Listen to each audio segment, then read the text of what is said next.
And so the video cut off, but I was just saying that, like, a real, like, pastor, but he's not a pastor, he's a priest. A real priest with, like, God's love and compassion and therefore understanding and, like, the desire to protect the people he's trying to help from, like, unnecessary heart pain wouldn't have said that. So, like, casually, you know. Anyway, so there's no anyway. And then, like, I lost my, like, momentum because of the video cutting off. So now I'm like, right, like, what was I saying? Because, I just watched 4 hours of Catholic exorcists talking about spiritual stuff. And I'm like, I have to go to sleep, and it's morning now. And I'm like, like, the sun, like, the sky is, like, light colored. Like, do you know what I mean? And so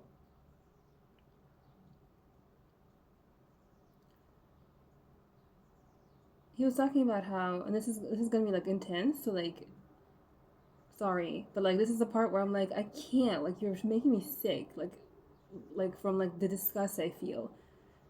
So, like, there was a Catholic bishop who was uh, abusing him in that way that Catholic priests are famous for abusing kids, and, like, then, like, his parents would go to, like, that bishop and would be like, "Hi, do you know what's been going on with him lately? He seems to be sad lately." While when he was, like, 8 years old, this is what was happening to him. The parents went to the guy who did that to the kid, asking why the kid was sad because they were going to him as a spiritual advisor. And then they would invite the guy who was the bishop who was doing that thing to the kid to dinner at his house, at the kid's house. Like, that's already horrifying. Like, I remember my experiences of abuse and being like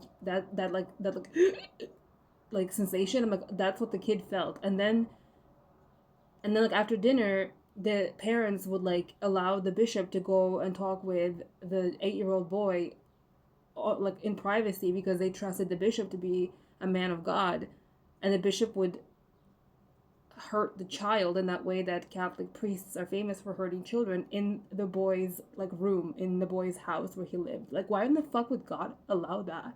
You want me to believe in Jesus? Are you fucking crazy? I think that Jesus, Holy Spirit, and the Father are just, like, this weird, like, triple, like, perversion of fucking, like, perverts, pathological, fucking disgusting demon scum who are just getting their rocks off playing both good cop, bad cop to humanity because they're the goddamn fucking creators of these AI little specimens they made for their fucking getting off fucking little games. You know what I'm fucking saying? I know nothing else. You want me to believe in Jesus? I'm like, I am a lower dimensional being. I am the creation of some higher intelligence. Do you know how easy it is to conceive of the idea of having an emotional experience that feels like narcotics? And then you think it's the living God, it's Jesus showing himself to me. I'm like, what the fuck are you talking about? Did you hear the story I just fucking said? Do you know what it feels to love someone? Do you know how you guys feel about your dogs? The ones of you who love your dogs, which is most people are so, like,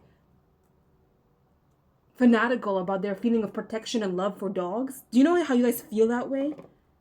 Would you ever do this kind of shit to your dog? Would you ever play these kinds of psychological, soul level, fucking mind fucking, soul fucking games with your fucking animals?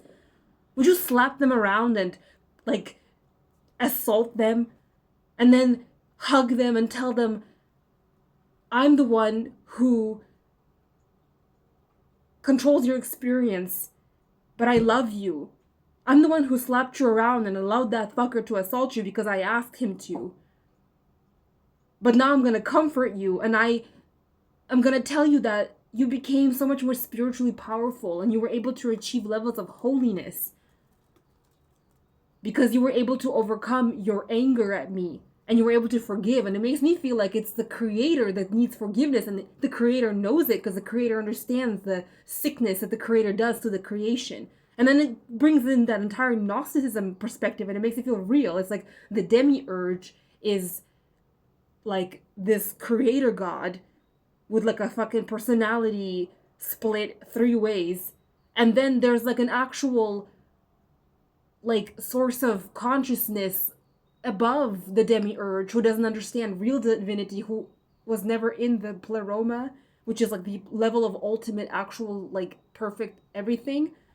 And so it like is made from that kind of, so it has all these powers that to us are like, wow, the glory of God. It's like, you're right, the glory of God. I'm not saying it's not glorious, but we're lower dimensional beings. We're like the creation looking up at the thing that made us, being like, wow, it's like, right, right.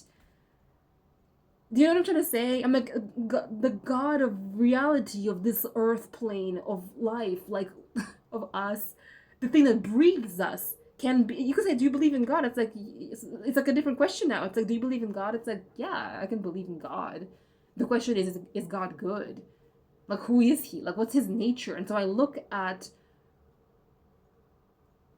things as they are. And what's weird is like the contradictions. I'm like, I was listening to these Catholic exorcists for 4 hours, and he was one of the guys was talking about truth, and he was talking about how truth means that the picture you have in your head of reality matches reality. And I was like, Ayn Rand, is that you? Like, what's happening right now? Am I getting like a quote directly from objectivism right now? Do you know what I mean? You probably don't. That's fine. But I'm just saying, like, the definition of, because she's not very famous, and the people who are obsessed with her are weirdly like the most like un, like, not rational people. Anyway, but the point is, I was so surprised that this Catholic priest like mentioned like reason as like a thing that is obviously in alignment with God, and I was like, okay, so let me fucking like let me back up for a second. So like, this boy who now is a priest and an exorcist. By the way, he said that he had a vision of Jesus after he grew up, and he was like, yes, and I left the Catholic Church, and that was a great mistake. And I was like, the way that you just said that makes me feel like you didn't understand what happened to you. I'm like, do you understand how crazy you sound? Like, you were assaulted by a Catholic bishop in church, and church is the place of God, and God is the one who is almighty and is the holder of all of reality. Like, that's one of the things about God, is that like he is the one who is in control of everything at all points in time. It's literally like, and even in the Bible there's this thing that was like written, this verse that like showed up in one of the videos I've been watching, where it's like God is saying in the Bible, like, anything that I do, anything that happened, like even the bad things that happen, it was me. And I'm like, so like a Catholic bishop, so like you're, and the guy who's like the Catholic priest slash exorcist said that later when he grew up and he had his little like journey experience of life, and he ended up coming back to the church, and then he became a priest, and then he got a vision of Jesus who was like showing him that while those terrible things were happening to him at the hands of that Catholic bishop when he was 8 years old, Jesus was there with him. And I'm like, Jesus was there with him? Like, do you know how you guys feel about your dogs? If you were watching your dog be assaulted by some pervert, you'd be like, I'm not watching that. What's the plan? Like, what's God's plan? What's the point? Like, you are an all-powerful, loving being. A loving person would never be like, I'm gonna need you to become more holy. It's like, you can do anything. You're not bound to law. You're God.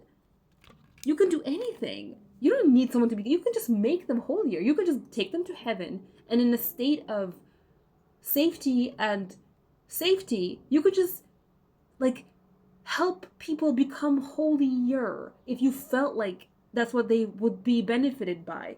You would never take them through assault at the hands of an adult who's supposed to represent God. You know what the fuck that is? So the subconscious, like, this man represents God, who is the creator of all the like marigolds and all the freaking like rivers and the sky and the clouds and my mother and the bunny rabbits and the food that I eat and all my emotions and my eyes and everyone around me. Like, he made all of this, and this man represents him because he comes from the house of God. And now this man who represents God is assaulting me, but I'm 8 years old, and my parents are asking him to my house to come and talk to me about why I'm sad, but I'm sad because this man of God is assaulting me, and Jesus is right there watching this, and I'm just sitting here being like, do you know how you guys love your dogs?